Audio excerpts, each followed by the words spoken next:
ఈ మట్టలాది వారాన్ని గూర్చిన క్లుప్తమైనటువంటి వివరణ నేను మీకు ఇవ్వాలని ఇష్టపడుతూ ఉన్నాను. మనము ప్రతి సంవత్సరం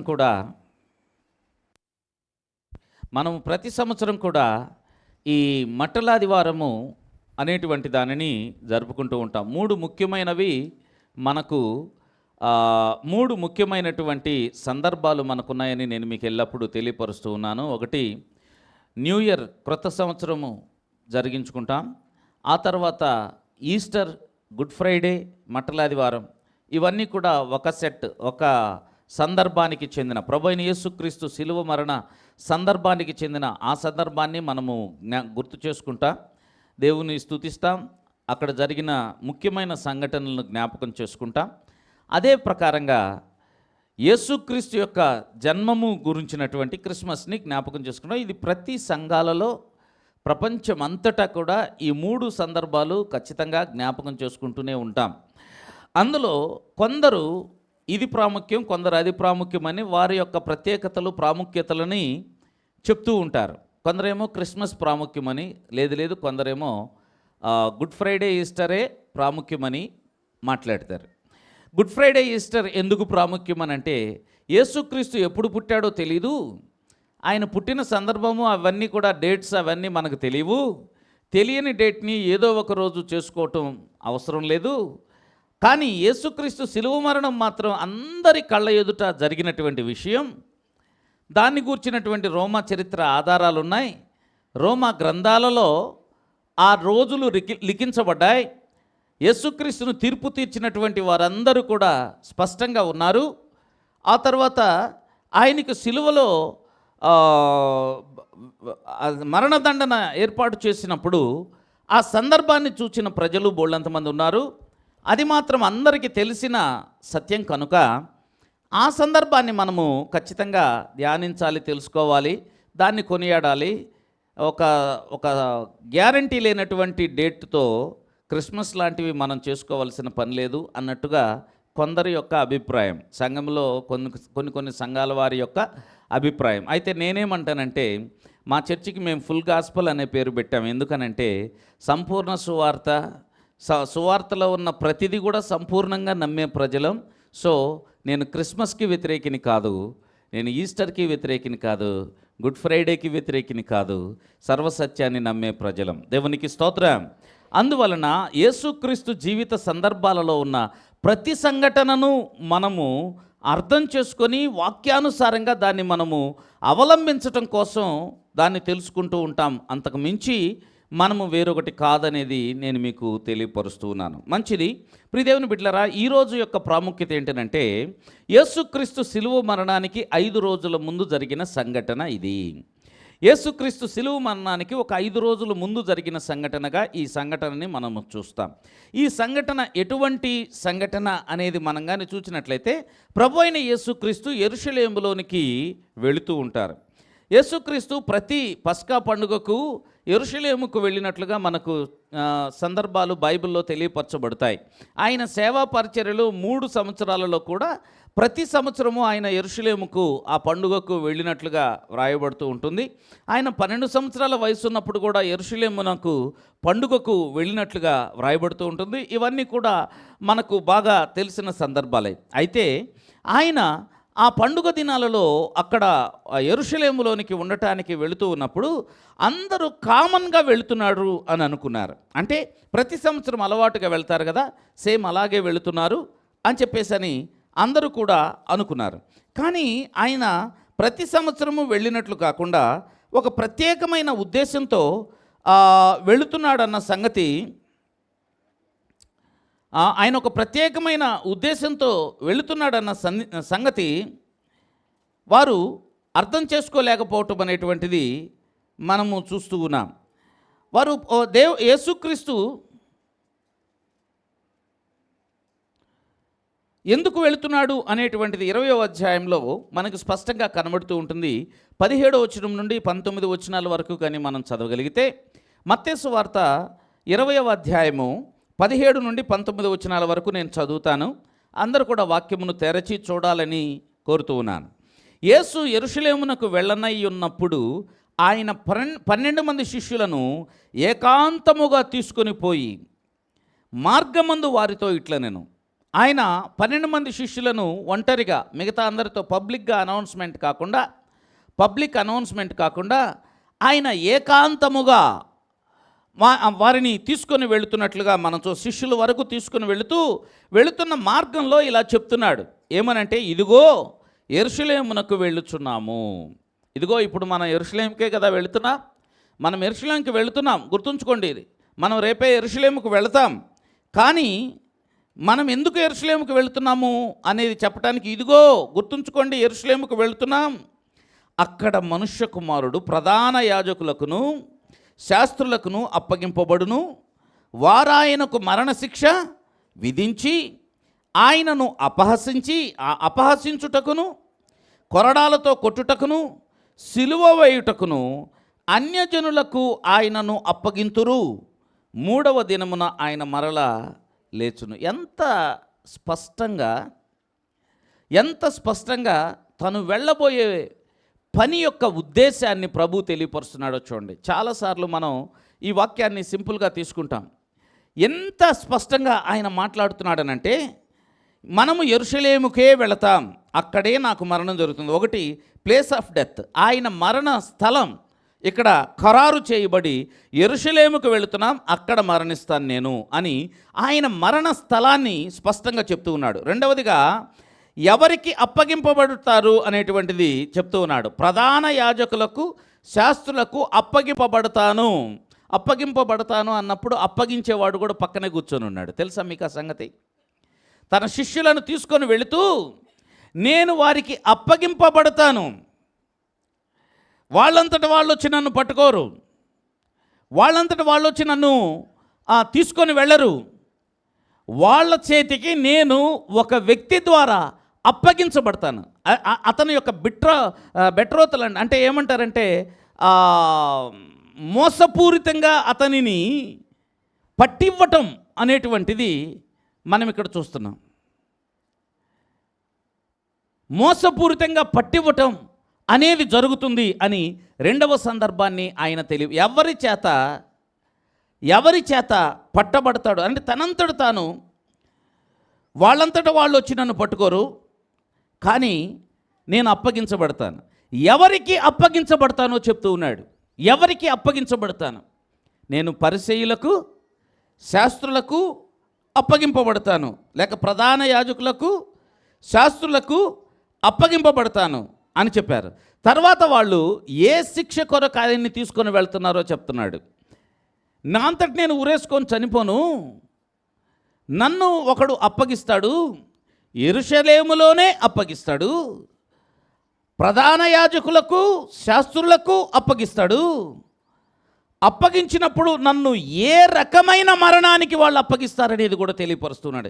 ఎటువంటి మరణానికి అప్పగిస్తారని అంటే, సిలువ వేసి చంపేయటానికి నన్ను అప్పగిస్తారు. ఎంత స్పష్టంగా ఉందో చూడండి. ఎవ్రీ ఆస్పెక్ట్, ప్రతి సందర్భాన్ని కూడా విపులీకరించి స్పష్టీకరించి చాలా వివరంగా మాట్లాడుతున్న ప్రభు యొక్క ప్రవచనాన్ని ఇక్కడ మనం చూస్తున్నాం. రేపు జరగబోయేదాన్ని ఈరోజు మాట్లాడుతూ ఉన్నాడు. దేవునికి స్తోత్రం. రాబోయే వారంలో జరగబోయేదాన్ని ఇప్పుడు మాట్లాడుతూ ఉన్నాడు. అంటే ప్రధాన యాజకులకు శాస్త్రులకు అప్పగింపబడతాను, వారాయనకు మరణశిక్ష విధిస్తారు. తర్వాత మరణశిక్షను విధించేటప్పుడు కూడా కామన్గా కాకుండా అపహసిస్తారు. అంటే ఏంటో తెలుసా? నువ్వు పెద్ద అద్భుతాలు చేసావు కదా, నిన్ను మేమేం చేస్తున్నామో చూడు.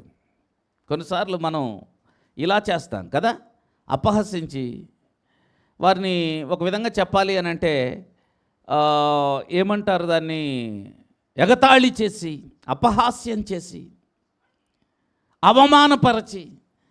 మరణం కూడా మామూలుగా శిరశ్ఛేదనం అనేది బెస్ట్ మరణం అన్నమాట. తెలుసా మీకు ఆ సంగతి? శిరశ్ఛేదనం అంటే ఒక సెకండ్లో తల నరికేస్తారు. నెక్స్ట్ సెకండ్ ఏం జరిగిందో ఆ నొప్పి కానీ ఏది కానీ అతనికి తెలియదు. అందుకని అది బెస్ట్ మరణశిక్ష, మంచి మరణశిక్ష. కానీ సిలువ మంచి మరణశిక్ష కాదు, వేదనకరమైన మరణశిక్ష. అందుకని ఏమంటున్నానంటే, వాళ్ళు అపహాస్యం చేస్తారు. అపహాస్యం చేసిన తర్వాత కొరడాలతో కొడతారు. ఎంత స్పష్టంగా ఉందో చూడండి. ఆ యొక్క మరణశిక్ష యొక్క వైఖరి చెప్తూ ఉన్నాడు. దేని తర్వాత ఏది జరుగుతుంది? మొదట నన్ను అప్పగిస్తారు, మరణానికి తీర్పు తీరుస్తారు, అప్పగిస్తారు. మరణశిక్ష విధించిన తరువాత నన్నేం చేస్తారు? అపహాస్యం చేస్తారు. అదే కదా జరిగింది. ఆయనకు తల మీద ముళ్ళ కిరీటం పెట్టి యూదుల రాజా నీకు శుభము అన్నారు, ముఖం మీద కొట్టారు. నిన్ను గుద్దినవాడు ఎవరో చెప్పు, ప్రవక్త, నువ్వు ప్రవచనం చెప్తావు కదా, నిన్నెవరు గుద్దారో చెప్పని వీపు మీద గుద్దారు. రకరకాల అవమానాలను చేశారు, ముఖం మీద ఉమ్మి వేశారు. ఆయన వస్త్రములు తీసేసి రాజవస్త్రాలు కట్టి, ఇదిగో రాజును చూడండి ఎట్లా కొడుతున్నాము అని చెప్పని కొడుతున్నారు. మేము గెలిచాము అనుకున్నారు. ఇవన్నీ కూడా అపహాస్యానికి సంబంధించిన విషయం. ఆ తర్వాత కొరడాలతో కొట్టుటకు, చూడండి ఏంటి, కొరడాలతో కొట్టుటకు ఆయనను అప్పగిస్తారు. తర్వాత సిలువ వేయుటకు అప్పగిస్తారు. ఎవరికి అప్పగిస్తారు? హలో, ఎవరికి?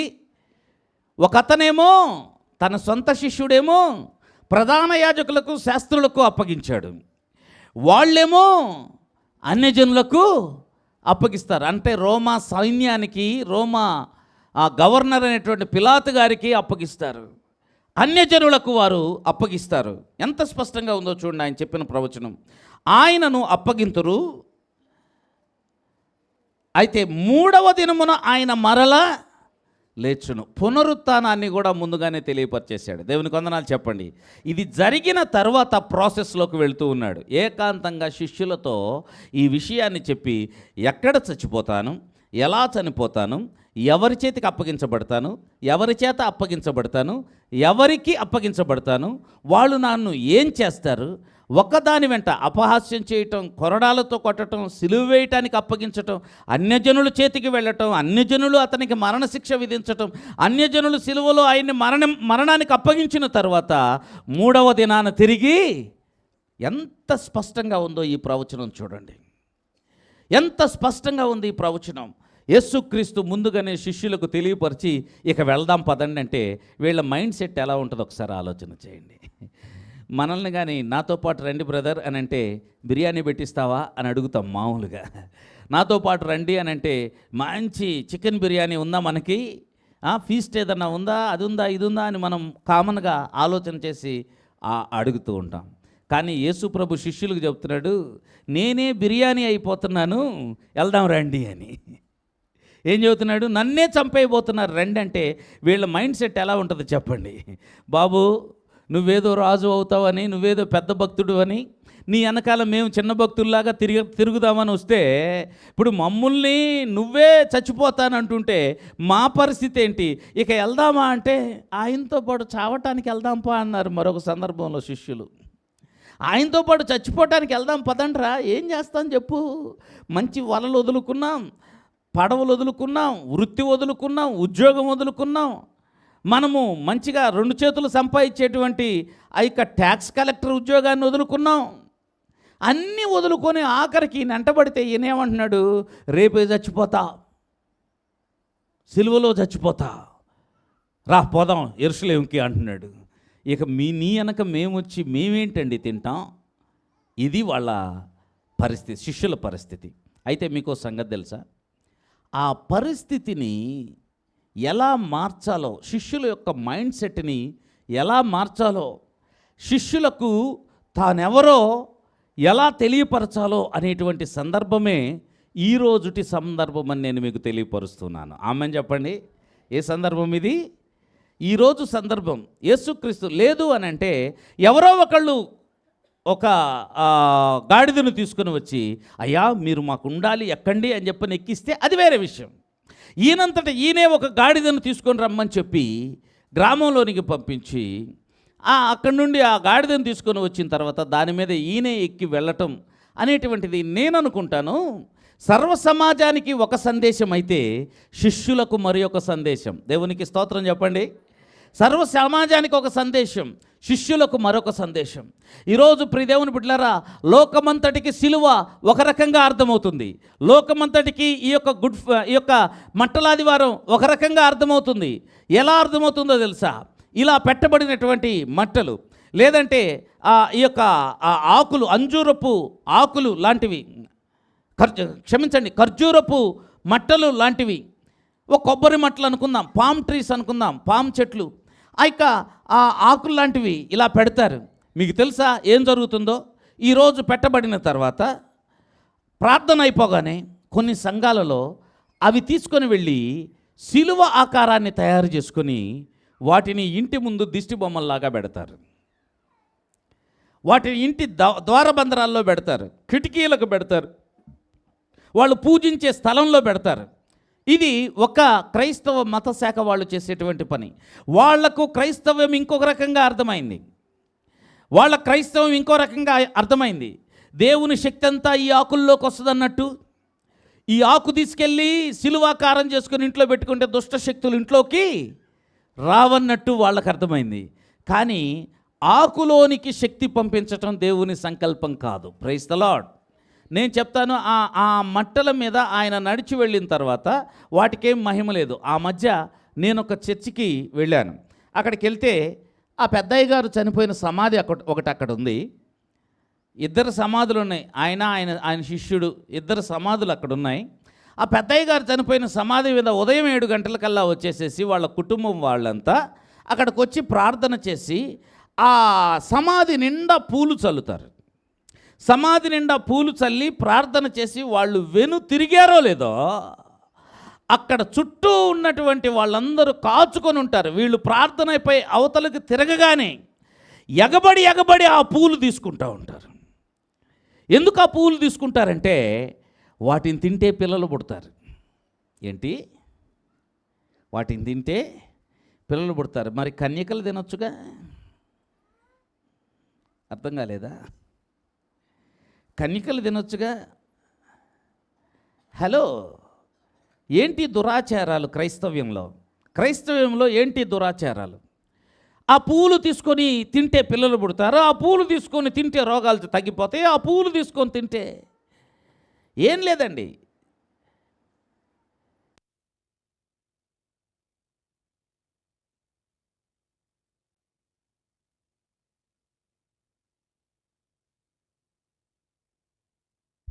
ఇక్కడ అది కూడా జరగట్లేదు, దాన్ని తింటున్నారు. వీళ్ళని ఇంకొంచెం భక్తిలో ముదిరిపోయారు అనుకోవచ్చు వీళ్ళని. హలో, కొన్ని చోట్లకి వెళ్ళి జోసఫ్ తంబి గారి యొక్క సమాధి మీద ఉండే పుట్టమట్టి తింటే పిల్లలు పుడతారని ఆలోచన చేస్తున్నారు. క్రైస్తవ్యంలో ఉన్న మూఢభక్తి మనం చేయకూడదండి, అది మూఢాచారం. నేను చెప్తాను, ఏ వస్తువు కంటే కూడా నీ నోటితో నీవు మాట్లాడిన మాట ప్రభావవంతమైంది, నీ ప్రార్థన కార్యాలను జరిగిస్తుంది. చప్పట్లు కొట్టి దేవునికి మహిమ చెల్లిద్దాం.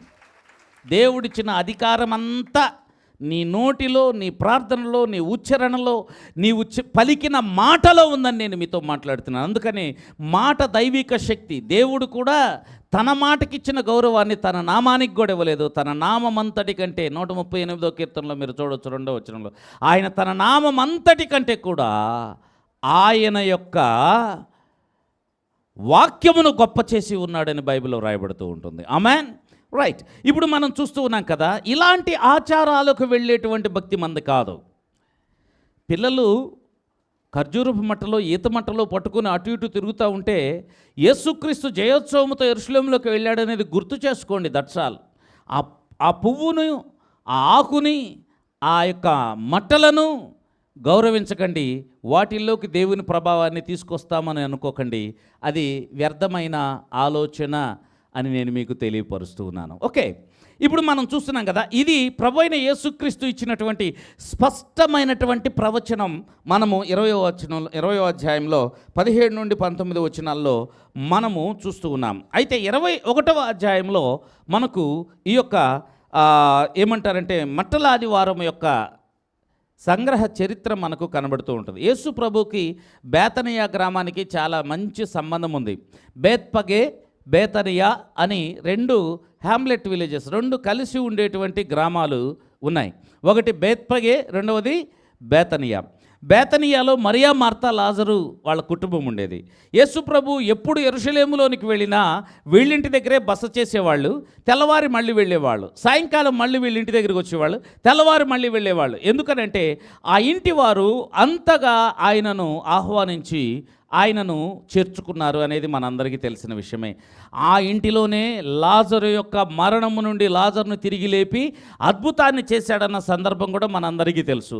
ఆ గ్రామమే కాదు, ఆ చుట్టుపక్కల ఎక్కడైనా కానీ యేసు ప్రభుకున్న పేరు ప్రఖ్యాతులు, ఆయన గౌరవ మర్యాదలు, ఆయనకున్నటువంటి ఆ యొక్క ఏమంటారు దాన్ని, ఆయనకున్న పలుకుబడి ఎంత గొప్పది అని అంటే, ప్రభువుకు గాడిద కావాలంటే గాడిదనిచ్చేస్తారు. గాడిద అంటే సింపుల్ అనుకుంటున్నారేమో మీరు.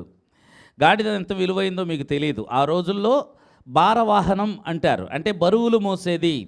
ఎక్కడికి వెళ్ళాలన్నా బస్సులు లేవు, మోటార్ సైకిళ్ళు లేవు, కార్లు లేవు, ఏమీ లేవు. ఏమీ లేని రోజుల్లో ప్రయాణానికి ఉపయోగపడేది ఏంటి అని అడిగితే, ఆ ప్రాంతం అంతా కొండల్లోయలు ఉన్నటువంటి ప్రాంతం కాబట్టి ఆ ప్రాంతాలలో బండ్లు కూడా పెద్దగా వెళ్ళవు. కానీ వారికి కొండలెక్కటానికి దిగటానికి, వాగుల్లో నుంచి ప్రయాణం చేయటానికి ఉపయోగపడేటువంటి మేలైన సాధనం ఏంటి అని అంటే గాడిద. ఒక గాడిద ఒక ఇంట్లో ఉందనంటే ఒక బెంజ్ కారు వాళ్ళ ఇంట్లో ఉన్నట్టే లెక్క ఆ రోజుల్లో. అర్థమైందా? ఈరోజు బెంజ్ కారు ఎలాగైతే ఇంటి దగ్గర ఉంటామో గాడిదని అలా అనుకుంటారు. అబ్రహాము యొక్క ఐశ్వర్యాన్ని చెప్పాల్సి వచ్చినప్పుడు, యోబు యొక్క ఐశ్వర్యాన్ని చెప్పాల్సి వచ్చినప్పుడు దేవుడు దేనిని లెక్కేశాడో తెలుసా?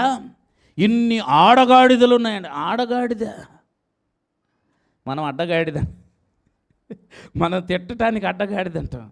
ఆడగాడిదలు ఉన్నాయి అని చెప్పేసి ఆస్తిని లెక్కేసేటప్పుడు గాడిదలను లెక్కేస్తున్నారండి. అది ఆస్తి ఆ రోజుల్లో. అటువంటి ఆస్తిని ప్రభువు కావాలనుకుని ఇచ్చేశారంటే ఆయన పలుకుబడి గురించి ఒకసారి ఆలోచించండి. కొంతమంది ఇలా అంటారు, తలవాల్చుకోవటానికి కూడా మనుష్య కుమారునికి స్థలం లేదు. నక్కలకు బొరియలున్నాయి, ఆకాశ పక్షులకు గూళ్ళు ఉన్నాయి, కానీ మనుష్య కుమారుడు తలవాల్చుకోవటానికి కూడా స్థలం లేదు. ఎవరు చెప్పారండి? ఎవరు చెప్పారు? ఆయన అడిగితే బెంజ్ కారు ఇచ్చేసేవాళ్ళు ఉన్నారు తెలుసా? ఆయన అడిగితే పై ఇల్లంతా నువ్వే తీసుకో ప్రభు అని చెప్పేవాళ్ళు ఉన్నారు తెలుసా? ఆయన మేము భోజనం చేయాలనలోనే మంచి ఫర్నిచర్తో టేబుల్స్, చైర్స్ ఉన్నటువంటి మేడగదిని ఇచ్చేశారు తెలుసా మీకు ఆ సంగతి? ఆయన అడిగితే ఏదైనా ఇవ్వటానికి సిద్ధంగా ఉన్నారు. అటువంటిది ఆయనకి లేదు అని ఎవరంటారండి? ఆయనకి ఏం లేకపోయినా చేపను పిలిచి చేప నోట్లో నుంచి డబ్బులు బయటికి తీస్తాడు ఆయన. ఆయనకి చాలా తెలుసు. Praise the Lord. అయ్యా నువ్వు మొట్టమొదట ఇక లోతుకు నడిపించి కొంచెం వలవై అని చెప్పానంటే వలలు పిగిలిపోయినంత చేపలు వాళ్ళ యొక్క వలల్లో పడిపోతాయి. దేవునికి స్తోత్రం చెప్పండి. గొప్ప చేపలు అని రాయబడుతుంది. పెద్ద పెద్ద చేపలు 150 కంటే ఎక్కువ చేపలు పట్టారట. అది వాళ్ళకి చాలా గొప్ప రాశిలాగా ఉన్నది. నేనేం చెప్తానో తెలుసా? ఆయనకు అన్నీ ఉన్నాయి. నక్కలకు బొరియలు, ఆకాశ పక్షులకు గూళ్ళు అనేది ఒక అతనికి చెప్పడానికి టిట్ ఫర్ టాట్ లాగా జవాబిచ్చిన సందర్భమే అది, అంతకంటే ఏం కాదు. నేను నిన్ను వెంబడిస్తానని కొంతమంది వస్తూ ఉంటారు, వాళ్ళని వదిలించుకోవటానికి చెప్పే మాట అది. అర్థమవుతుందా? అయ్యా నా దగ్గరే జేబులో డబ్బులు లేవు, నువ్వు వచ్చి ఏం చేస్తావురా బాబు అంటాను చూడండి మనం. ఆ మాట అది, అంతకంటే ఏం లేదు. ఎందుకంటే వాడితోటి పెద్ద తలనొప్పి, వాడిని రానియకూడదు అనుకున్నాడు, వద్దులే అనుకున్నాడు, అందుకు ఆపటానికి ఆ మాట చెప్పాడు. అంతేగాని ఆయన ఏమీ లేనివాడు కాదు, చొక్కా కూడా లేనివాడు కాదు. ఆయన చొక్కా బహు విలువైంది. అందుకనే వాళ్ళు దాన్ని చూసి ఆశ్చర్యపోయారు. ఎందుకంటే అది పైనుంచి కింద వరకు స్వెటర్ లాగా ఉంది. Praise the Lord. వాళ్ళ అమ్మాయికి అల్లుకుంటుందిలేండి. ఒకే దారంతో పైనుండి కింద వరకు ఆయన షర్ట్ అల్లి పెట్టారు. అది చాలా వాల్యుబుల్ తెలుసా? ఎంత టైం పడుతుంది ఆ ఆకారం అలాగే వచ్చేటట్టు తయారు చేసి, తెలుసా? పైనుండి కింద వరకు ఆయన అంగీలో ఒక్క కుట్టు కూడా లేకుండా తయారు చేయబడిన అంగీ ఎంత వాల్యుబుల్. అందుకే దాన్ని చించటానికి వాళ్ళకు మనసు ఒప్పక చీట్లు వేసుకొని ఎవడికొస్తే వాళ్ళు అదృష్టం తీసుకుందాం అనుకున్నారు. ఎంత విలువైనదో తెలుసా ఆయన జీవితం. నేనంటాను, ప్రభువుని తక్కువ చేయకండి.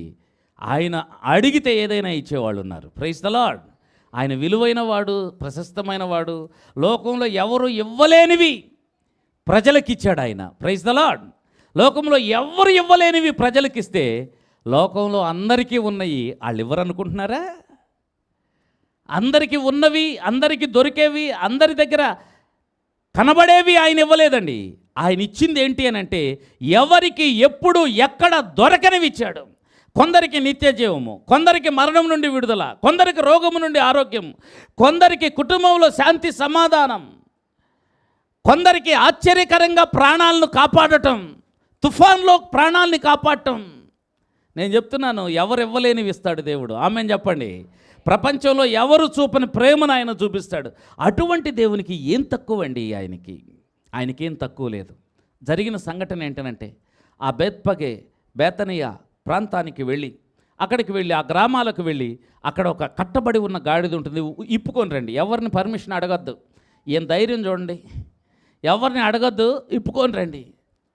ఎవరైనా కానీ అడిగితే, వాళ్ళ యజమానులు వచ్చి అడిగితే ప్రభు కావాలన్నాడని చెప్పండి, వాళ్ళే తీసుకొచ్చి మా దాకా ఏం చేస్తారు, వాళ్ళే తోలి పెడతారు. అయ్యా మీకు గాడిదల్ని నడపడం పెద్ద అలవాట్లేదు, కానీ ఏమనుకోకండి శిష్యులారా, మీరు పక్కన ఉండండి, మేము ఒకవేళ తన్నిందనుకో లేనిపోయిన బాధ, మేము దాన్ని జాగ్రత్తగా తోలి పెడతామని యేసు ప్రభు దాకా దాన్ని తోలుకొని వస్తూ ఉన్నారు. నేను అనుకుంటున్నాను ఊరేగింపంతా వాళ్ళే తోలు ఉంటారు అనుకుంటున్నాను. దేవునికి స్తోత్రం చెప్పండి. హల్లెలూయా. అది యేసుక్రీస్తు యొక్క విలువ, ఆయన యొక్క గొప్పతనం అని నేను మీకు జ్ఞాపకం చేస్తున్నాను. ఓకే, ఆ గాడిద పిల్లను తీసుకొని వచ్చి ఆయన ఎక్కి దాని మీద ప్రయాణం చేస్తూ ఉన్నాడు. నేను ఇప్పుడు ఒక సందర్భాన్ని చెప్తాను ప్రియ దేవుని బిడ్డలారా.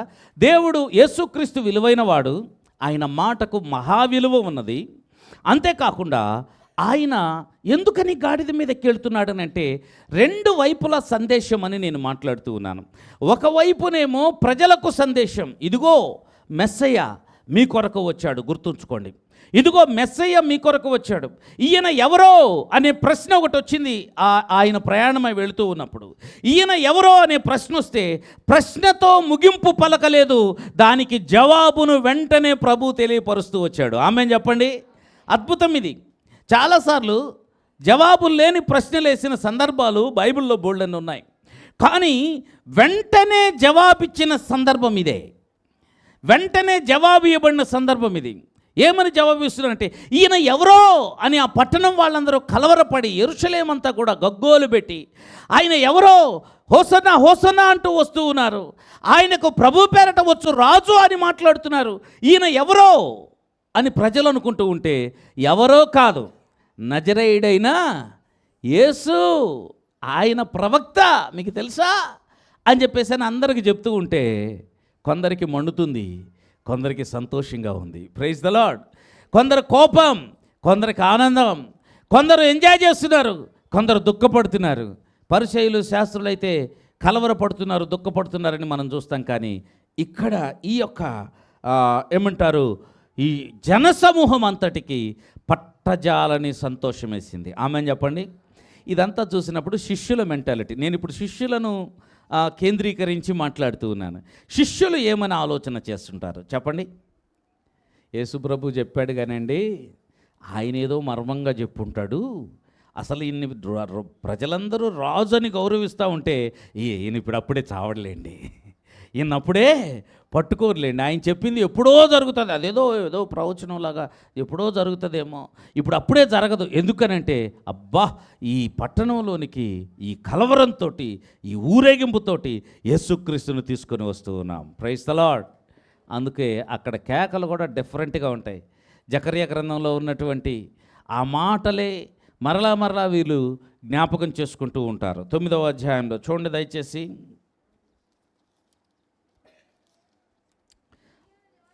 అక్కడ ఒక ప్రవచనం మనం చూస్తాం, అక్కడ ఒక ప్రవచనాన్ని మనము చూస్తాం. 9వ వచనం చదవండి. సియోను నివాసులారా, అంటే యెరూషలేము పట్టణపు వారలారా, బహుగా సంతోషపడండి. యెరూషలేము నివాసులారా, ఉల్లాసంగా ఎగరండి, గంతులేయండి. నీ రాజు నీతిపరుడును రక్షణ గలవాడును దీనుడై గాడిదను గాడిద పిల్లనెక్కి నీ వద్దకు వచ్చున్నాడు. కొంతమందికి కొంచెం టాలెంట్స్ ఉంటేనే వాళ్ళని ఎవరు పట్టుకోలేరండి. కొంచెం తలాంతులు ఉంటే వాళ్ళని పట్టుకోలేరు కదా. మేమే అందగాళ్ళం, మేమే అందగతిలం. అందరికంటే నేను హైట్ బ్రదర్, నాకు తెలుసా, నా హెయిర్ స్టైల్ తెలుసా, అందరికంటే నేను చాలా డిఫరెంట్ బ్రదర్, నా టాలెంట్ తెలుసా, నా చదువు తెలుసా, అందరికంటే మాకు గొప్ప గొప్ప తలాంతులు ఉన్నాయి బ్రదర్, అసలు వాక్యం చదివేది నేనే చర్చిలో, ఇంకెవ్వరు లేరు, నేను లేకపోతే పాస్టర్ కూడా తడబడతా ఉంటాడు. కదా. నేను పాడకపోతే అసలు చర్చి లేదు. నేను నేను హలో నేను చెప్తున్నాను, మనమందరం వాడబడే ఒక మినుగుడు పురుగుల్లాగా అప్పుడప్పుడు అట్ట మెరిసి ఆరిపోయే వాళ్ళమే మనం. గుర్తుంచుకోండి, జీవన జ్యోతి సమీపించరాని తేజస్సు కలిగిన వాడు మన ప్రభు అయిన యేసుక్రీస్తు. చప్పట్లు కొట్టి దేవుని మాయమచ్చలేదా? మనం మినుగుడు పురుగులం. ఎవరని చెప్పండి? మిణుక్కు మిణుక్కు మిణుక్కుమని ఆగిపోతాం. అది ఎక్కడ వెలుగుద్దో ఎక్కడ ఆరుద్దో, కానీ ఆ వెలుగు కనీసం దారి చూపటానికి పనికొచ్చే వెలుగు కాదండి. గుర్తుంచుకోండి, మనము తగ్గాలి, ఆయన హెచ్చించబడాలి. బైబిల్ చెప్తూ ఉంది, ఆయన రాజు నీతిపరుడు. చదవండి అక్కడ, నీ రాజు నీతిపరుడును రక్షణ గలవాడు. రక్షణ గలవాడు. ఒక నిమిషం ఆలోచించండి. హోసన్నా అనే మాటకు అర్థాన్ని మనం కానీ చూస్తే, హోసన్నా అనే మాటకు అది ఒక పదము. ఆ పదాన్ని దేనికి ఉపయోగిస్తారని అంటే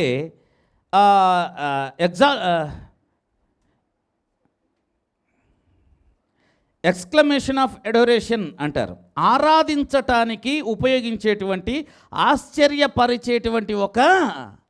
ఆశ్చర్యపరిచే ఒక పదజాలం అంట. ఆహా అంటే ఏంటది? ఆహా అంటే అట్లాగే హోసన్నా. దానికి రెండో మీనింగ్ ఉంది. ఏంటనంటే దానికి ఓ సేవ్ అంటున్నారు. అంటే ఏంటి తెలుసా? ఓ ఎంత గొప్ప రక్షణ అని అర్థం. ఇది ఎంత గొప్ప రక్షణ, ఇది ఎంత మంచి రక్షణ అనేటువంటి అర్థం ఇవ్వబడుతూ ఉంది.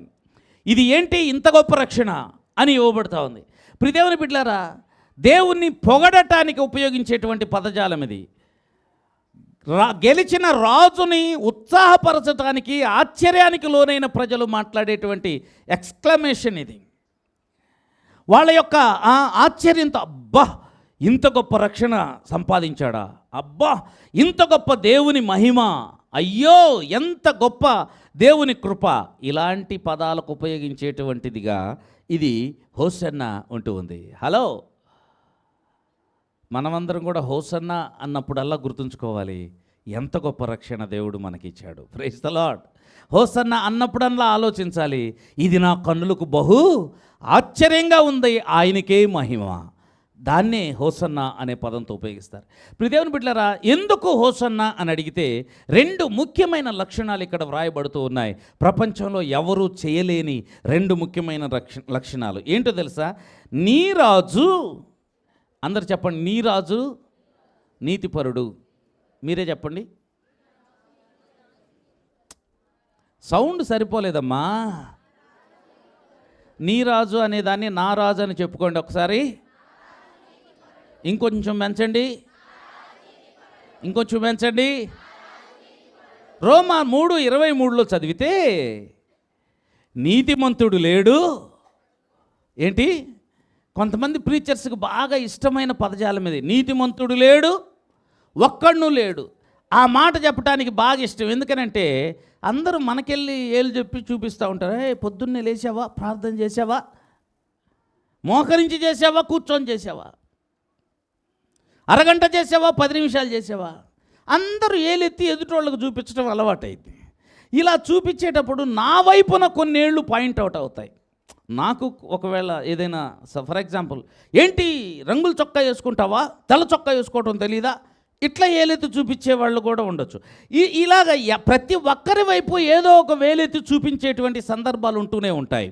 దాన్ని మనం కప్పిపుచ్చుకోవటానికి ఈ పదాన్ని ఉపయోగిస్తాం. ఏంటనంటే, నువ్వు పెద్ద నీతిమంతుడువా, నువ్వు పెద్ద నీతిమంతుడువా, నీతిమంతుడు లేడు, ఒక్కడు కూడా లేడు, పో, ఏ భేదము లేదు, అందరూ పాపం చేసి దేవుడు అనుగ్రహించు మహిమను పొందలేకపోతున్నారని చెబితే ఇప్పుడు కాపడం పెట్టినట్టు ఉంటుంది అన్నమాట. నొప్పికి కాపడం పెడితే ఎట్లాగా సమ్మగా ఉంటుందో అట్లాగా వాళ్ళు మనల్ని తిట్టినందుకు నువ్వు కూడా అంతేలే అని చెప్పినప్పుడు నాకు ఒక ఆదరణ, నాకు ఒక నెమ్మది. ఎందుకంటే అందరూ ఒకటే, కోతులన్నిటికీ మూతులు ఒకటే. అర్థమైందా? కోతులన్నిటికీ మూతులు ఒకటి, అన్నిటికీ ఉబ్బుకొని ఉంటాయి, మూతులు ఎర్రగా ఉంటాయి. అర్థమైందా? ఇప్పుడు అట్లాగే లోకంలో అందరూ పాపం చేసి దేవుడు అనుగ్రహించు మహిమను కోల్పోయారు. కానీ ఒక్క నీతిమంతుడు మన కొరకు ఈ లోకానికి వచ్చాడు. చప్పట్లు కొట్టి దేవునికి మహిమ చెల్లించండి. ఆయన సవాలు విసురుతూ ఉన్నాడు, నాలో పాపమున్నదని మీలో ఎవడు నిరూపిస్తాడో రండి. Praise the Lord. నాలో పాపం ఉన్నదని మీలో ఎవరు నిరూపిస్తారు? ఒకరోజు అడిగాడు, నన్ను ఎందుకు చంపాలని చూస్తున్నారు? నేను ఏ చెడ్డ కార్యం చేశాను? నేను చేసిన ఏ మంచి కార్యం కొరకు నన్ను చంపుతున్నారని అడిగాడు. నేను స్వస్థపరిచినందుకు చంపుతారా? నేను ఆరోగ్యం ఇచ్చినందుకు చంపుతారా? నేను 5 రొట్టెలు 2 చేపలు 5,000 మందికి ఇచ్చినందుకు చంపుతారా? కుష్ఠరోగిని బాగు చేసినందుకు చంపుతారా? అద్భుతాన్ని చేసినందుకు చంపుతారా? ఎంతమందికి నేను బాగు చేసినందుకు చంపుతారు? ఎంతమందిని నేను స్వస్థపరిచినందుకు చంపుతారు? నేను చేసిన ఏ కార్యం కొరకు చంపుతారని అడిగితే వాళ్ళ దగ్గర జవాబు లేదు. నువ్వు చేసిన ఏ కార్యం కొరకు మేము చంపలేం, కానీ నువ్వు దేవుని కుమారుడు అని చెప్తున్నావు, అందుకు చంపుతామంటున్నారు. ఇది ఒక కుంటి సాకు. ఏ సాకు చెప్పండి?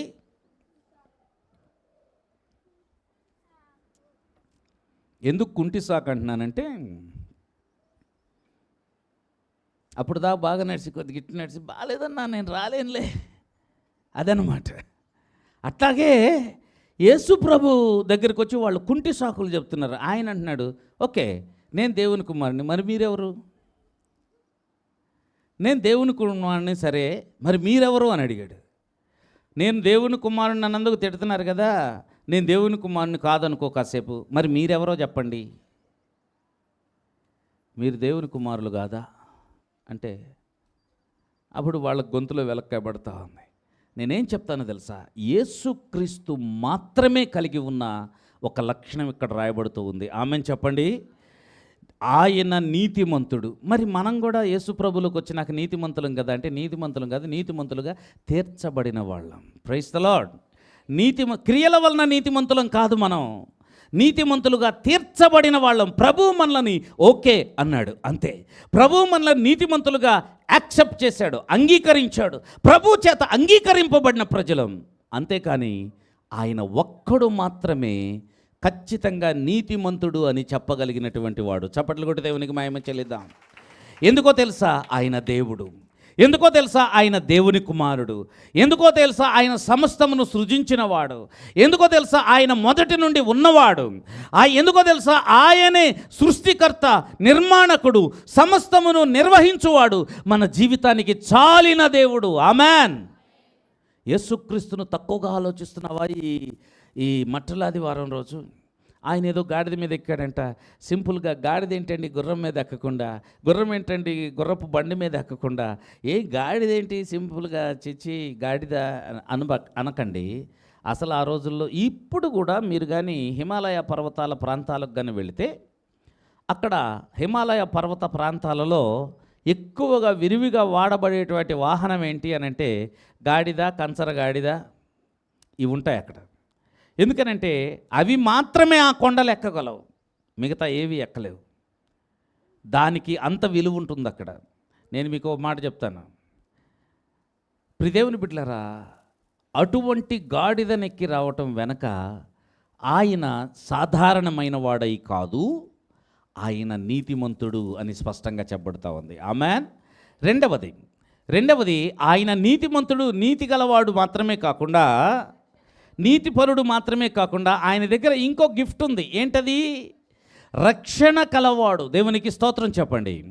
ఈరోజు చాలామందికి అవసరమైనది, చాలామంది ఇవ్వలేనిది ఇదే. నిన్ను కాపాడుతానని చెప్తే ఎంతవరకు గ్యారంటీ లేదు. నేను నీతో ఆఖరి వరకు ఉంటానని భర్త భార్యతో చెప్తే ఎంతవరకు నాకు తెలీదు. కొన్నిసార్లు మనం చూస్తూ ఉంటాం కదా, భార్య బాగా బాధపడతా ఉంటే నీ నొప్పిలో సగం నాకు ఇయ్యమ్మా అంటాడు. నీ నొప్పిలో సగం నాకు ఇయ్యమంటే జరిగేదేనా అది? కానీ యేసు ప్రభు మాత్రం నీ నొప్పిని ఆయన మీద వేసుకోవటం ఆయనకు తెలుసు. Praise the Lord. మీకు అర్థమైందా?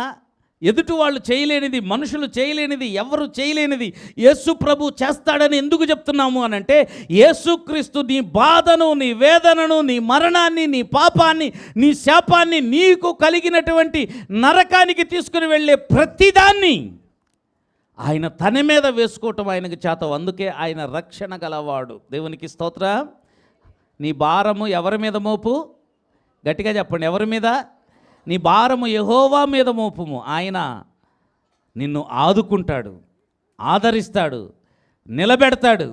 నీ బరువు ఆయన మీద పెట్టుకొని నీ నూరికి పక్కన తీసుకుని వెళ్తూ ఉంటాడు. కొన్నిసార్లు చిన్నపిల్లలు నేను కూడా ఒక ఒక బరువు మోయాలి, ఈ బ్యాగ్ నేను కూడా మోయాలి అని చెప్పేసి అని ఎదురొచ్చి నాకీ అని లాగుతూ ఉంటారు నాన్న దగ్గర. మీ దగ్గర లాగలేదా పిల్లలు? అంటే అసలు మీరు వాళ్ళు నిద్రపోయేలోపు వచ్చేవాళ్ళు కాదనుకుంటా. మీరు నైట్ షికారోళ్ళు అయితే వాళ్ళు ఏం లాగుతారు మీ దగ్గర?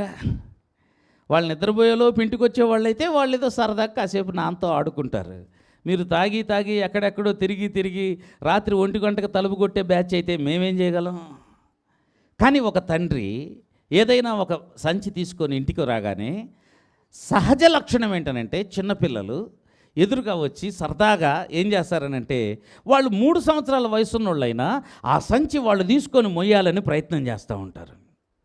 వాళ్ళు తీసుకొని మొయ్యాలని ప్రయత్నం చేస్తూ ఉంటే, ఇప్పుడు చెప్తుంటే మీకేదో నోరు ఊరుతుంది, ఏవో గుర్తొస్తున్నాయి కదా. ఎవరికైనా నిన్ను మొయ్యలో పెట్టలేవు అని చెప్పేసి అని లాక్కున్న రోజులు గుర్తొస్తూ ఉన్నాయి మీకు. కానీ అలా కాకుండా కొందరు తండ్రులు ఏం చేస్తారో తెలుసా? సరే తీసుకోమ్మా అని చెప్పని ఇచ్చి ఈయన కూడా పట్టుకుని బరువంతా ఈయన మోస్తా ఆ అమ్మాయో అబ్బాయో మోస్తున్నట్టు ఫీలింగ్ ఇచ్చి వాళ్ళను తృప్తిపరుస్తా తీసుకుని వెళ్తారు. ప్రభు అదే చెప్తున్నాడు, మీకు తెలుసా? మీరు ఎంత భారంతోనైనా ఉండండి, నా మీద వేయండి. మిమ్మల్ని నేను నా కాడి మీ మీద పెడతాను. నా కాడి ఎలా ఉంటుందనంటే సులువుగాను నా భారము తేలికగాను ఉంటుంది.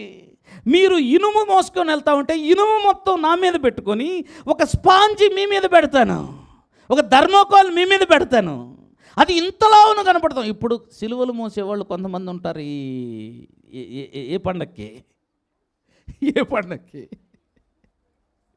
అర్థమవుతుందా? కొంతమంది వీధుల్లో సిలువలు మోస్తా ఎర్ర రంగు కుంకాలు కొట్టుకొని చేతుల్లో కాళ్ళల్లో రక్తాలు పూసుకొని ముళ్ళ కిరీటంలాగా పెట్టి ఎదుటోడిని కొట్టమని ఒకటి కొరడ ఇస్తే వాడు అదే పనిగా కొడుతుంటే, మొన్న ఒక వీడియో చూశాను నేను, అదే పనిగా వాడు కొడుతుంటే వీడికి బాగా కోపం వచ్చి మైకుందని కూడా ఆలోచించకుండా రే వేషం తీసిన తర్వాత నీ సంగతి చెబుతా అంటున్నాడు. అంటే వేషం వేసినందుకు నేను దొరికిపోయాను, నువ్వు కొరడ తీసుకొని ఏం చేస్తున్నావు? చావబాతున్నావు. ఈ వేషం తీసిన తర్వాత నీ సంగతి చెబుతాను చూడు నేను. హలో, అలా వేషాలు వేసుకునే వాళ్ళు ఏం చేస్తారో తెలుసా? సిలువను భారంగా ఈడుస్తున్నట్టు కనపడతారు. అది 6 mm ప్లైవుడ్ లోపలంతా డొల్లగా ఉండి 6 mm ప్లైవుడ్ కొట్టి ఉంటుందండి. అది 4 mm ఉట్టి డబ్బా, ఎడం చేత్తో అటు ఇసిరేయచ్చు. కానీ 150 kgల సిలువ ఫీలింగ్ ఇస్తా మోస్తూ ఉంటాడు. నిజంగా 150 kgల సిలువను కానీ యేసు ప్రభు సిలువనే కానీ వీళ్ళ మీద పెడితే 150 kgలు పరిపూర్ణ బలంగా ఉన్నవాడు మోయగలడేమో, కానీ 40 కొరడాల దెబ్బలు కొట్టిన తర్వాత, రక్తమంతా కారిపోయిన తర్వాత ఒక బలహీన స్థితికి కామన్గా వెళ్ళిపోతాడు మనుషుడు. కింద కళ్ళు తిరిగి పడే స్థితికి వెళ్ళిపోతాడు. రోమన్ క్యాథలిక్ వాళ్ళు 14 స్థలాలని ఒకటి చేస్తారు. అది ఎలా ఉంటుందనంటే, యేసుక్రీస్తును అప్పగించటం దగ్గర నుంచి శిలువ మరణం దాకా 14 ప్లేసులు ఏర్పాటు చేస్తారు. ఆ 14 ప్లేసుల్లో ఒక చోటేమో యేసుక్రీస్తు అప్పగింపబడుట, అన్న ఇంటి దగ్గర తీర్పు తీర్చబడుట, సన్హెడ్రిన్ సభ ముందు తీర్పు తీర్చబడుట, తర్వాత పిలాతు యొద్దకు కొనిపోబడుట, కొరడాలతో కొట్టబడుట, ముళ్ళ కిరీటం పెట్టబడుట, సిలువ మోయటానికి తీసుకొని పోబడుట, ఆయన మొదటిసారి బోర్లబడుట, రెండవసారి బోర్లబడుట, మూడవసారి బోర్లబడుట, 3 సార్లు కింద పడినట్టుగా చూపిస్తారు. ఇట్లాగా వాళ్ళు ఆ శ్రమని అట్లా కళ్ళకు కట్టినట్టు చూపించడానికి ట్రై చేస్తూ ఉంటారు. ప్రియదేవుని బిడ్డలారా, అది శారీరక శ్రమ మాత్రమే. గుర్తుంచుకోండి, శరీరంలో ఒక వీక్ పర్సన్, దేవుడు చేయి విడవబడినటువంటి ఒక వీక్ పర్సన్, ఒక నాలా మారిన ఒక వ్యక్తి సిలువను మోస్తున్నప్పుడు అతను పొందిన కష్టం మాత్రమే. నేనంటాను, యేసుక్రీస్తు శ్రమలో శరీరంలో పొందిన శ్రమ మాత్రమే లేదని జ్ఞాపకం చేస్తున్నాడు. శరీరంలో పొందిన శ్రమ అతి స్వల్పమైన శ్రమ. తండ్రి చేయి విడిచినది అతి శ్రేష్టమైన శ్రమ, గొప్ప శ్రమ. బైబిల్ చెప్తూ ఉంది, మనెవ్వరి దగ్గర లేనిది ఆయన దగ్గర మాత్రమే ఉన్నది. ఏంటనంటే రక్షణ కలవాడు. దేవునికి స్తోత్రం చెల్లిద్దామా? అందరు దేవునికి వందనాలు చెప్పండి గట్టిగా. హల్లెలూయా. 2 కాళ్ళు లేనివాడినైనా వాళ్ళ తండ్రి అంటే వాళ్ళ పిల్లలకి హీరోనే. మా నాన్న వచ్చాడంటే నీ ఇష్టం అంటాడు, వాడు అసలు లేవలేడు. అర్థమవుతుందా? అది ఆయనకి తెలుసు, కానీ పిల్లలకు తెలియదు. పిల్లల దృష్టిలో ఆయన super hero. Praise the Lord. పిల్లల దృష్టిలో ఆయన గొప్ప వ్యక్తి. ఈరోజు నేను మీకు తెలియపరుస్తున్నాను, ఏదో మన బలహీనమైన మనమే పిల్లల దృష్టిలో సూపర్ హీరోస్ అయితే, నిజంగా శక్తివంతుడైన యేసుక్రీస్తు మనకెంత పెద్ద హీరో. దేవునికి స్తోత్రం. ఎంత పెద్ద హీరో ఆయన, ఎంత గొప్ప హీరో ఆయన. అందుకే ఇక్కడ రాయబడుతుంది, ఆయన రక్షణ కలవాడు. దేవునికి స్తోత్రం. ప్రపంచంలో ఎవ్వరూ ఇవ్వలేనిది, ప్రపంచంలో ఎవరు తీర్చలేనిది, ప్రపంచంలో ఎవరికి చేతగాని దానిని మనకిచ్చిన వాడు ప్రభు అయిన యేసుక్రీస్తు. ఆ 2 పదాలు ఏంటి అని అంటే, ఒకటి రక్షణ ఇచ్చి మనలను కాపాడాడు, నరకానికి ఏమంటారు మరణానికి, నరకానికి, సాతాను యొక్క సంబంధంగా వెళ్లకుండా ఆయన మనలను కాపాడటానికి ఈ లోకానికి వచ్చాడు. ఒకటి. రెండవదిగా ఆయన ఏం చేస్తున్నాడంటే నీతిని ఇస్తూ ఉన్నాడు. నీతి గలవాడు. ఆమె చెప్పండి. నీతి కలవాడు అని అంటే ఏమనుంది అక్కడ? కరెక్ట్గా చదవండి. నీతి పరుడు అని ఉంది. అని అంటే తను తానుగా నీతిమంతుడు, మనలను నీతిమంతులుగా చేయగల సమర్థుడు. ఆమెన్. ఆయన తనకు తానుగా రక్షణ గలవాడు, నిన్ను నన్ను రక్షించటానికి సమర్థుడైన వాడు. మా చిన్నతనం రోజులు గుర్తొస్తూ ఉన్నాయి. మా చిన్నతనంలో ఒక 5 లేక 6 భవంతులు ఉండేవి ఈ ఊర్లో. ఒక 6 భవంతులు. భవంతు అంటే ఏంటని అర్థం కాకపోతే ఎదురుగున్న ఇల్లు చూడండి. ఒక 5-6 భవంతులు ఉండేవి. వర్షాకాలం వస్తే చాలామంది పూరిళ్ళు కూలిపోయాయి, చాలామంది ఇల్లు మొత్తం కారిపోయేది. అప్పట్లో తుఫాన్లు బాగా వచ్చాయి. ఇప్పుడు ఆ తుఫాన్లు మనం చూడలేదు. కొండ మీద నుండి వచ్చే నీళ్లు మన ఊరు మీదుగా వెళ్ళి ప్రవహించిన రోజులు ఉన్నాయి. ఇప్పుడు అవన్నీ మనకు కనబడవు, ఎందుకనంటే అంతటి వర్షపాతం కానీ అది లేదు. అలాంటి రోజుల్లో ఒకరోజు వర్షం తగ్గితే బాగుండు అనుకుంటుండు. రెండో రోజు ఇల్లు మొత్తం కారిపోతూ ఉంటుంది. మూడో రోజు పక్కనున్న గోడలు 1-2 కూలిపోతూ ఉంటాయి. ఏం చేయాలంటే ఉన్న ఒక 5-6 భవంతులు ఉన్న వాళ్ళు ఏం చేస్తారంటే, ఎంత బంధుప్రీతి, ఎంత ప్రేమనంటే, అయ్యా రండి మా ఇంట్లో రండి అని పిలిచేవాళ్ళు. పిలిస్తే అంతా ఊరంతా, ఇంతమంది లేరులేండి అప్పుడు, ఊరంతా ఆ 6 భవంతుల్లోనే తలదాచుకునేవాళ్ళు. తెలుసా మీకు ఆ సంగతి? ఆ 6 భవంతుల్లోనే తలదాచుకునేవాళ్ళు. రక్షణ కలవాడంటే ఏంటంటే, ఆయన ఇతరులను రక్షించటానికి ఇల్లు కలవాడు, భవంతి కలవాడు అనంటే, ఆ భవంతి కలవాడు ఇతరులందరినీ కూడా వర్షం నుండి కాపాడగలవాడు. యేసుక్రీస్తు కూడా రక్షణ కలవాడు అంటే ఏంటనంటే, నిన్ను నన్ను ప్రతి పాపము నుండి రక్షించి మనలను పరలోక వారసులుగా చేయగలవాడు. ఇది చేయగలిగిన వాడు ప్రపంచంలో ఎవరూ లేరు. వేమన్న చెప్తాడు, కాళ్ళకాడ నదిని కడకేదగలేక 3 ఈతగాళ్ళు మునిగి చెడిరి, నరుని ఏదమనిన నగుబాటు కదా.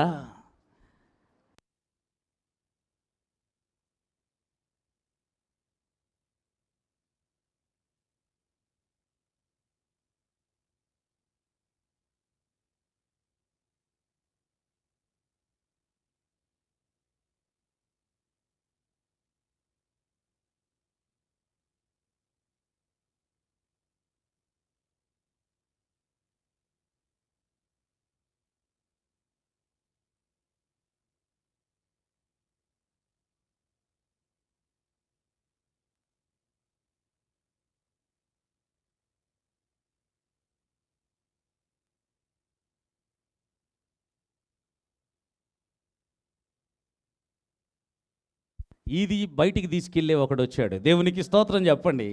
ఆయనే రక్షకుడైన యేసుక్రీస్తు. ఆమెన్. ఆయనే రక్షకుడు. అందుకే ఆయన నీతిమంతుడు మాత్రమే కాదు, రక్షణ కలవాడు మాత్రమే కాదు, మనలను ఆశీర్వదించుటకు శక్తివంతుడు. నేను ఇలా అనుకుంటాను, యేసుక్రీస్తు తన శిష్యులకు తనేంటో అర్థమయ్యేటట్లు చేయటం కోసమే ఆయన ఈ కార్యాన్ని చేసి ఉండొచ్చు. ఒక కారణం ఇది కూడా అయి ఉండొచ్చు అని నేను ఇలా అనుకుంటాను. పాత నిబంధన ప్రవచనాల నెరవేర్పు కోసం చేశాడనేది తప్పు కాదు. యెరూషలేములో ఉన్న ప్రజలకు తానెవరో తెలియపరచడం కోసం చేశాడనేది అది కూడా నిజమే. అదే సందర్భంలో శిష్యులారా, నేను సిలువ వేయబడటానికి వెళ్తాను అంటున్నాను కదా, ఒక్కసారి నా ప్రభావాన్ని చూద్దురు రండి. ఒక్కసారి నేను అడిగితే ఎవరైనా ఏదైనా ఇస్తారో లేదో చూడండి. నేను ప్రయాణమై వెళుతుంటే ఎన్ని వేల మంది హోసన్నా జై జయనాదాలు కొడతారో చూడండి. మీ హృదయాల్ని కలవరపడనివ్వకండి, భయపడకండి. నేను ప్రాణం పెట్టడానికే వచ్చాను కాబట్టి ప్రాణం పెడతాను. ఆమెన్. నేను రక్తం కార్చడానికే వచ్చాను కాబట్టి రక్తం కారుస్తాను. శిలువలో మరణించడానికే వచ్చాను కాబట్టి మరణిస్తాను. కలవరపడకండి, 3వ దినమున నేను తిరిగి లేస్తాను. ఆమెన్.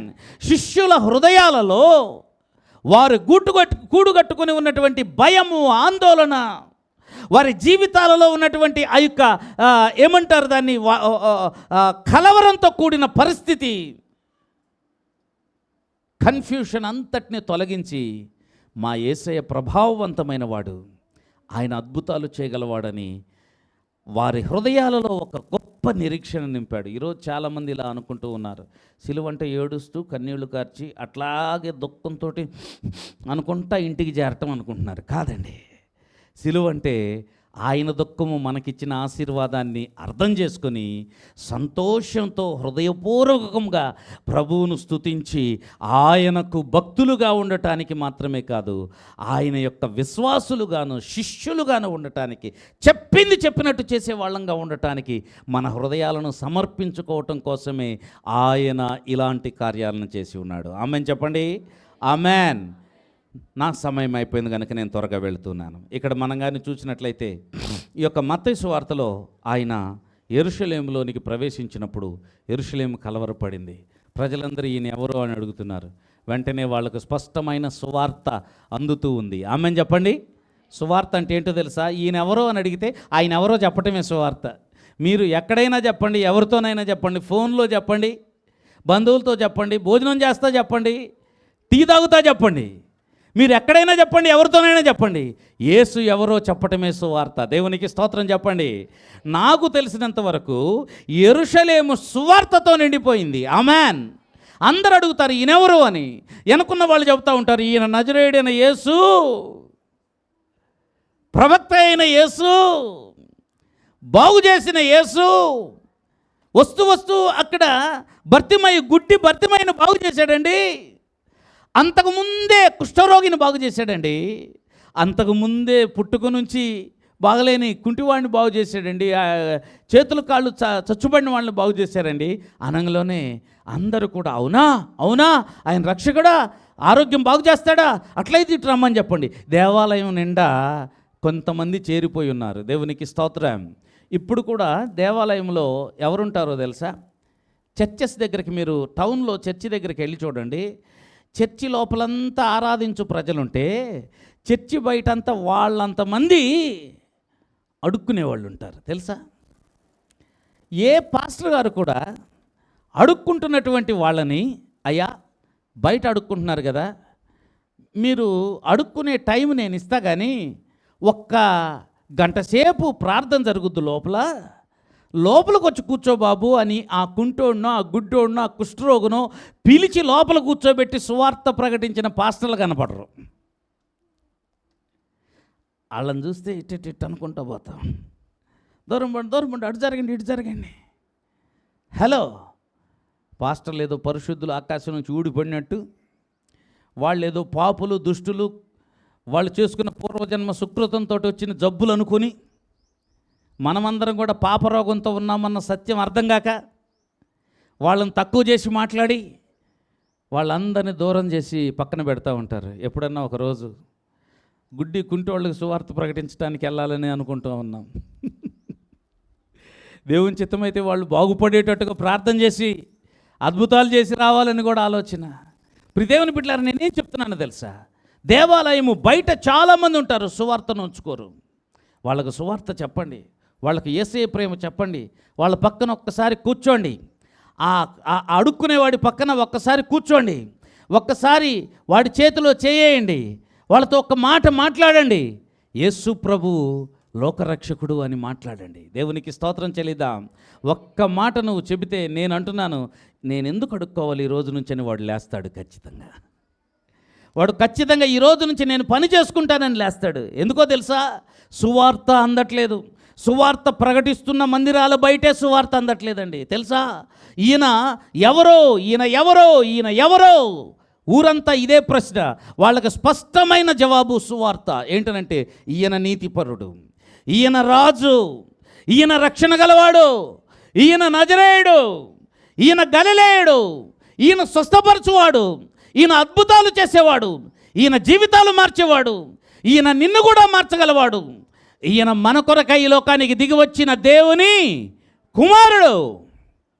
ఆయన గూర్చిన స్పష్టమైన సువార్త ఎప్పుడైతే వినబడిందో ఊరంతా కలవరంతో ఉన్న ఊరంతా యేసయ్యను గూర్చిన సువార్తతో నిండిపోయింది. ఆమెన్.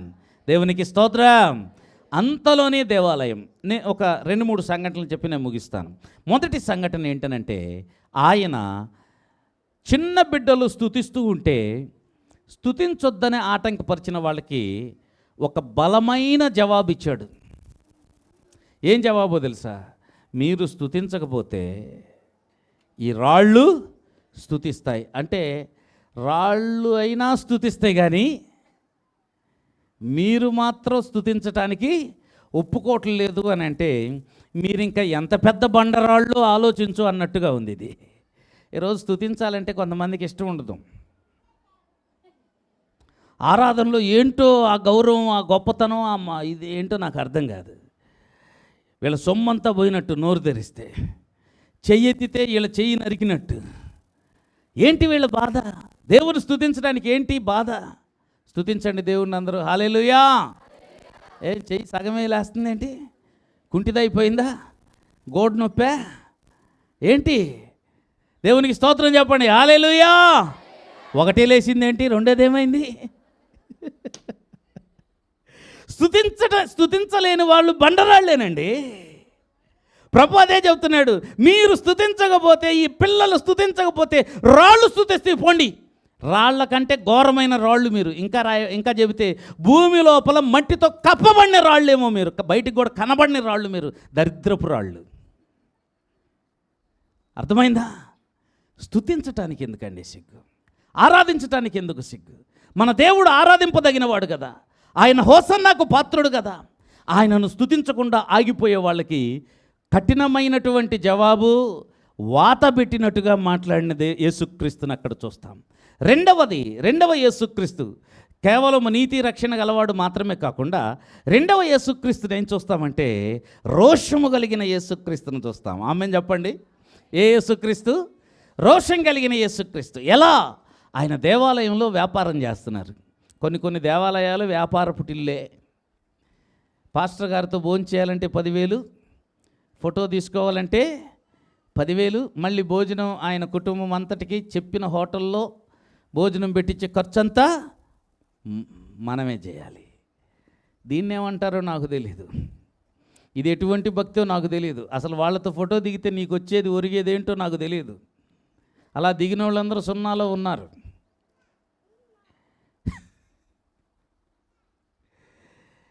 అక్కడే ఉందండి. అందులో ఏముంది? దైవజనుడు పెద్ద ఏముంది? సువార్త ప్రకటించేవాడు, దట్స్ ఆల్. మా పేరు కూడా సేవకుడు అని పేరు. ఏం పేరు? సేవకుడు అంటే పెద్ద లీడర్ కాదు, మోనార్క్ కాదు, చక్రవర్తి కాదు, సేవకుడు. చాలాసార్లు మనం అర్థాలు మార్చేసుకుంటాం. యేసుక్రీస్తు ఏం చేశాడో తెలుసా? దేవుని మందిరాన్ని వ్యాపారపుటిల్లుగా తయారు చేస్తే వ్యాపారపుటిల్లుని మరలా బాగు చేయడానికి ట్రై చేస్తూ ఉన్నాడు. ఆమెన్ చెప్పండి. కొంతమంది ఈ దేవుని మందిరాన్ని, ఏ దేవుని మందిరం ఒకసారి చూపించుకోండి, ఏ దేవుని మందిరం? ఈ దేవుని మందిరాన్ని వ్యాపారపుటిల్లుగా చేస్తారు. వ్యాపారపుటిల్లు అంటే ఏంటో తెలుసా? ప్రభా నేను వస్తాను, వచ్చే నెలకు కానీ నాకు రాలేదనుకో, మా అబ్బాయికి ఉద్యోగం రాలేదనుకో, టకీను మానేస్తా చర్చి. ఎవరికండి? ఎవరికి బాధ? నువ్వు మానేస్తే అంత వ్యాపారమా ఇది? ప్రేమ లేదా ఇందులో? ఏసయ్యా నేను పలారం తెస్తా, ఇందులో నుంచి నన్ను కానీ తప్పిస్తే. కొంతమంది ఏమంటారు దాన్ని? ఆపద మొక్కులు. ఏ మొక్కులు? ఆపద మొక్కులు. ఇప్పుడు కానీ నాకు ఇది బాగా కలిసి వస్తే నేను అది తెస్తా, ఇది తెస్తా. దేవుడు అంటున్నాడు అది కాదే పద్ధతి, అది కాదే పద్ధతి. ముందు మీరు విత్తాలని, విత్తిన తర్వాత పంట ఎదురు చూడాలి. హలో, ఏది వ్యాపారమో ఏది దేవుని క్రమమో మీకు అర్థమైపోవాలి. వ్యాపారం ఏంటో తెలుసా? నువ్వు ఇది చేస్తే నేను ఇది చేస్తా. అది ఊర్లో నేర్చుకున్న పద్ధతి అది మనకి. అందుకే ఒప్పందం చందాలు ఇచ్చేవాళ్ళు చాలామంది క్రీస్తుని ఎరగని ప్రజలే వచ్చేస్తూ ఉంటారు. క్రీస్తుని ఎరిగిన ప్రజలు ఒప్పందం చందాలు కాదండి, దేవుడు ఇది చేస్తే ఇది చేయటం కాదు. ఆయన చేసినా చేయకపోయినా ఆయన మన దేవుడే, మనం ఆయనకు చేయాల్సిందే. ఈ మందిరాన్ని వ్యాపార పుటిల్లుగా మార్చకండి. Praise the Lord. ఈ మందిరాన్ని ఎలా మార్చకండి? వ్యాపార పుటిల్లుగా మార్చకండి. ప్రభు మేలు చేస్తే ఇవ్వండి, అది వేరే విషయం. కానీ మేలు చేయటానికి టార్గెట్లు పెట్టకండి ప్రభువుకి. అర్థమవుతుందా? నువ్వు ఇది చేస్తావా, అప్పుడే నేను ఇది చేస్తా, అది ఆ టార్గెట్ వద్దు, అది వ్యాపారం. దేవుడు మేలు చేస్తే దేవునికి చేయండి, అది కృతజ్ఞత. కానీ దేవుడు ఏది చేయకముందే ప్రభు సన్నిధిలో విత్తటాన్ని ఏమంటారో తెలుసా? ఇది విశ్వాసం. దేవునికి స్తోత్రం చెప్పండి. దీన్ని ఏమంటారు? విశ్వాసం, నిరీక్షణ. విశ్వాసం, నా దేవుడు చేయగలడన్నటువంటి ఒక నిరీక్షణ, నా దేవుడు నడిపించగలడన్న సమర్థత, నా దేవుని యొక్క శక్తి మీద నాకున్న నమ్మకం. అది నాకు కార్యం జరిగిన తర్వాత చేసేది కాదు, నేను విశ్వాసంతో ముందుగానే చేసేది. అందుకే ఇవ్వుడి, అంతేగాని నేను ఇచ్చేదను తర్వాత మీరు ఇవ్వుడి కాదు. రూల్స్ మార్చేయకండి. అది వ్యాపారం. నువ్వు నాకు ఇస్తే నేను నీకు ఇస్తా. యాకోబు వ్యాపారం చేసాడు, 10వ భాగం ఇస్తానన్నాడు. మరి ఇచ్చినట్టు కనపడలే నాకు బైబిల్లో. నన్ను కానీ జాగ్రత్తగా తీసుకుని, ఈ వ్యాపారం చేసే వాళ్ళ పద్ధతి ఇట్లాగే ఉంటుంది. నన్ను ఇక్కడి నుంచి తీసుకెళ్ళి నాకు భార్యనిచ్చి నాకు బిడ్డలనిచ్చి మళ్ళీ మమ్మల్ని ఇక్కడికి తీసుకొస్తే ఇది మందిరం అయిపోద్ది. నాకు మందిరం కట్టినట్టు కనపడించలా. యాకోబు మందిరాన్ని కట్టాడా? బేతేల్లో మందిరం అవుతుంది అన్నాడు, కానీ మందిరాన్ని కట్టలేదు సరికదా. రెండవది ఏమంటున్నాడంటే, ఇక్కడ నేను 10వ భాగం, నాకు రాబడి అంతటిలో 10వ భాగం నేను ఇస్తానన్నాడు. ఈ వ్యాపారంలో అది తీర్చుకున్నట్టు నాకు కనబడలేదు. యాకోబు వెళ్ళి తిరిగి వచ్చిన తర్వాత 10వ భాగం ఇచ్చాడా? అన్నకు భయపడి అన్నకైనా భాగం ఇచ్చాడు, కానీ అన్న ఎక్కడ చంపేస్తాడోనని అన్నకైనా భాగం ఇచ్చాడు, కానీ యాకోబు దేవునికి 10వ భాగం ఇచ్చినట్టు నాకు కనపడలా. ఇది వ్యాపారం. కృతజ్ఞత ఏంటో తెలుసా? దేవుడు మనకి ఏ మేలు చేసినా ముందు దేవుని జ్ఞాపకం చేసుకోవటం కృతజ్ఞత. ఆ తర్వాత విశ్వాసం ఏంటో తెలుసా? దేవుడు నాకేం చెయ్యకముందే ఆయన చేయగల సమర్థుడని మన చేతిని దేవుని వైపు చాపుతాను. చూడండి, అబ్రహాము ఎంతో ఆస్తి చుట్టూ కనబడుతున్నప్పుడు దాన్ని చూడకుండా ఆకాశమునకు భూమికి సృష్టికర్త అయిన సర్వోన్నతుడైన దేవుని ఎదుట నా చెయ్యెత్తి నేను చెప్తూ ఉన్నాను, ఈ ఆస్తిలో నుంచి ఒక నూలు పోగైన చెప్పుల వారైనా నేను తీసుకోను, నా దేవుడే నన్ను గొప్పవాడిగా చేశాడనేదే నా విశ్వాసం. నా దేవునికి మాత్రం 10వ భాగం ఇస్తాను. చూసారా మీరు? దేవునికి మాత్రం 10వ భాగం ఇచ్చాడు. మెల్కిసెదెకుకు 10వ భాగం ఇచ్చాడు, కానీ ఉన్న ఆ లోక సంబంధమైన దాన్ని వాటేసుకోలేదు. దేవుణ్ణి సర్వోన్నతుడిగా చూడటం స్టార్ట్ చేసేది. That is faith. అందుకని అబ్రహాము యొక్క ఆదాయానికి ఏమాత్రం తక్కువ కాలేదు. ఆయన మిక్కిలి ధనవంతుడయ్యే వరకు క్రమక్రమంగా అభివృద్ధి చెందుతూనే వచ్చాడు. ఆమెన్ చెప్పండి. ఆమెన్. ఇది రెండవ కార్యం.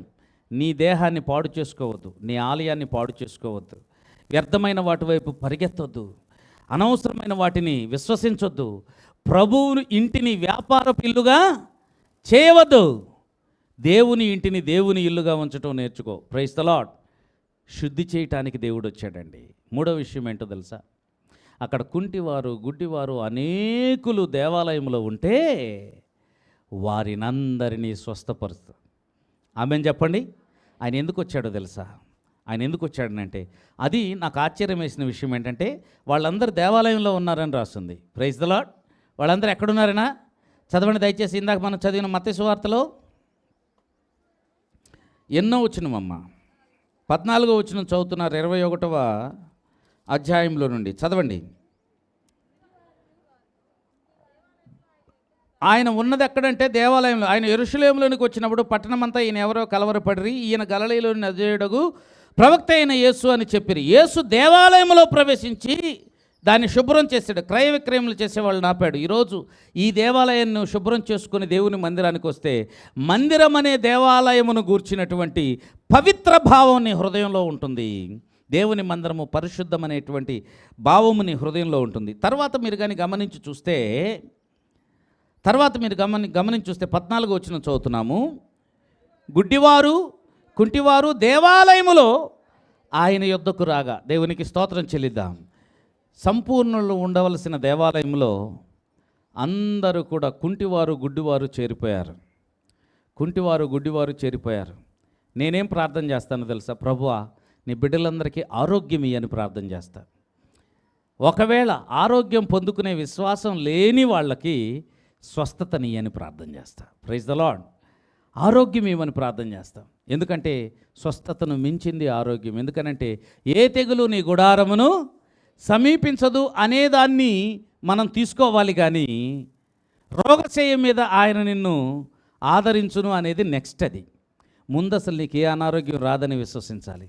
దేవాలయంలో దేవుని సన్నిధికి వ్యతిరేకంగా కొంతమంది కుంటివారు గుడ్డివారు చేరి వచ్చారండి. వాళ్ళని చూసి ప్రభు ఏమన్నాడు తెలుసా? ఇక మీదట మీరు కుంటివారు గుడ్డివారుగా ఉండకూడదు. దేవునికి స్తోత్రం. దేవుడు మనలను సంపూర్ణులుగా చేసేవాడు. ఆమెన్ చెప్పండి. కొంతమంది ఆత్మ సంబంధమైన గుడ్డివారుగా ఉన్నారు. ఆయన యొక్క ఆత్మ సంబంధమైన ఆశీర్వాదాలను చూడలేని, ఆయన యొక్క విధానాలని అర్థం చేసుకోలేని ఆత్మ సంబంధమైన కుంటితనం, ఆత్మ సంబంధమైన గుడ్డితనంతో మందిరంలోనికి వస్తూ ఉన్నారు. ఏమండి, వాక్యమును మీరు సంపూర్ణంగా విశ్వసించండి.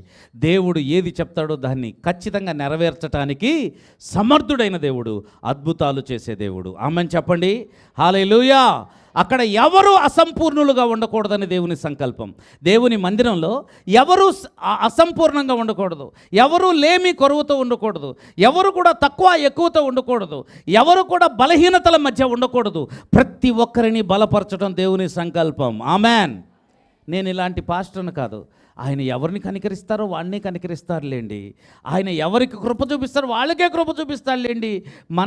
మన కృప చూపించే లిస్టులో మనం లేవులేండి అని చెప్పేసని ఈ దుఃఖం, ఈ బాధ, ఈ శ్రమ ఇలా అనుభవిస్తూ ఈ జీవితాన్ని ఇలా గడపాల్సిందే. ఈ బోధలు బోధించేవాడిని నేను కాదండి. నేనేం చేస్తానో తెలుసా? ప్రతి ఆఖరి వ్యక్తి వరకు వారిని సంపూర్ణ సిద్ధి పొందేవాళ్ళుగా చేయటానికి, పరిపూర్ణులుగా చేయటానికి యేసుక్రీస్తు లోకానికి వచ్చాడు. ఆమెన్. Praise the Lord. అందుకే అక్కడ ఏది తక్కువ ఉందో, కుంటి వారికి చూపిస్తే ఏమన్నా ఉపయోగమా? గుడ్డి వాళ్ళకి కాళ్ళు ఇస్తే ఏమన్నా ఉపయోగమా? కాదండి. కుంటి వాళ్ళకి కాళ్ళే ఇవ్వాలి, గుడ్డి వాళ్ళకి చూపే ఇవ్వాలి. అలాగే దేవుడు మందిరంలోనికి వచ్చిన వాళ్ళ మనోనేత్రాలను ఆయన వాక్యం చేత తెరిచి ఏది తక్కువ ఉందో దాన్ని బోధిస్తూ ఉంటాడు. దేవునికి వందనాలు చెప్పండి. అది తీసుకోండి, సంపూర్ణులు కండి, ఆశీర్వాదముతో కొనసాగండి. దేవుడు అటువంటి కృప మనందరికీ ఇచ్చి నడిపించునుగాక. ఈ మట్టలాది వారము సంతోషకరమైన, నిరీక్షణ భరితమైన, ఆశీర్వాదకరమైన యేసయ్యను స్తుతించు మట్టలాది వారంగా మీ జీవితంలో ఉండునుగాక. ఆమేన్. తల వంచుదాం, ప్రార్థన చేసుకుందాం. అందరూ తల వంచి ప్రార్థన చేయండి. ఒక్క నిమిషం ఆలోచన చేయండి. ప్రభువా, మా హృదయాలను ధైర్యపరిచే దేవా నీకు స్తోత్రం. శిష్యులు కలవరం మధ్యలో ఉంటే ప్రభు అంటే ఏంటో వారికి తెలియపరిచావు ప్రభా ఈ మట్టలాది వారం. ఇదిగో ప్రభా, నీవు నీతిమంతుడు అని మాకు అర్థం చేశావు. మీ నీతిని మాకిచ్చావు, నీకు స్తోత్రము నాయన. నువ్వు రక్షణ గలవాడవని మాకు అర్థం చేశావు, నీ రక్షణను మాకిచ్చావు ప్రభా, నీకు వందనాలు. ఇంత కలిగిన వాడవు కూడా దీనుడుగా తగ్గించుకొని పరలోకాన్ని విడిచి భూలోకానికి వచ్చి గాడిద పిల్లనెక్కి మా మధ్యలో వచ్చావు ప్రభా. దీనుడవైన యేసయ్యా నీకు స్తోత్రం. మేము కూడా నాయన దీనత్వమును వస్త్రముగా ధరించుకునటం మాకు నేర్పించండి. మేము కూడా దీనులమై నీ ఎదుట ప్రవర్తించటం మాకు నేర్పించండి ప్రభా. ఇదిగో నాయనా, నీ ప్రియ బిడ్డలకు సువార్త ప్రకటించు రోజుగా ఈరోజు ఉండటానికి అనుగ్రహించండి. స్తుతించు రోజుగా ఈరోజు ఉండటానికి అనుగ్రహించండి. సంపూర్ణులుగా చేయబడు రోజుగా ఈరోజు ఉండటానికి మీరు అనుగ్రహించండి. ఇదిగో నాయన, పరిశుద్ధపరచబడు రోజుగా ఈరోజు ఉండటానికి అనుగ్రహించండి. దేవాలయాన్ని పరిశుద్ధపరిచినట్లు ఈ దేవాలయమైన మా దేహములను, మా హృదయములను, మా మనస్సులను కల్ముషముతో ఉన్నటువంటి ప్రతి నాయన అవిశ్వాసపు బలహీనత కలిగినటువంటి మా హృదయాలను శుద్ధి చేయండి ప్రభువా, నీకు స్తోత్రం. అలాగే తండ్రి నిన్ను స్తుతించకుండా ఆటంకంగా ఉన్నదేంటో, అది సిగ్గో అవమానమో లేకపోతే ప్రిస్టేజ్ ఏదైనా సరే, ఏదైతే మమ్ములను నిన్ను స్తుతించకుండా చేస్తుందో అవన్నిటినీ దూరపరచుకొని మేము బండరాళ్ళము కాదు సజీవమైన రాళ్లమై ఆత్మ సంబంధమైన మందిరంగా కట్టబడుతున్నామని మేము నిన్ను స్తుతించుటకు అనుగ్రహించండి ప్రభా. ఈ మట్టల ఆదివారం నేను స్తుతించు ఆదివారం. మేము మా ఇంటి దగ్గర స్తుతిస్తాం, మార్గ మధ్యలో స్తుతిస్తాం, చుట్టూ ఉన్న మనుషుల మధ్యలో స్తుతిస్తాం. ఈ మట్టల ఆదివారం సువార్త ప్రకటించు ఆదివారం.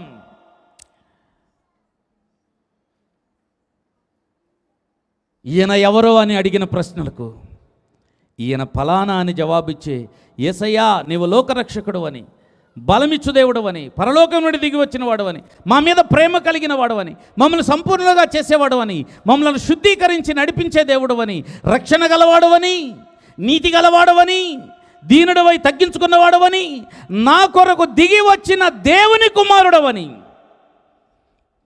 నీ రక్షణను నాకు ఇయ్యటానికి ఇష్టం కలవాడవని, స్వస్థపరచు దేవుడవని లోకానికి చాటే అనుభవాన్ని మా అందరికీ అనుగ్రహించండి తండ్రి.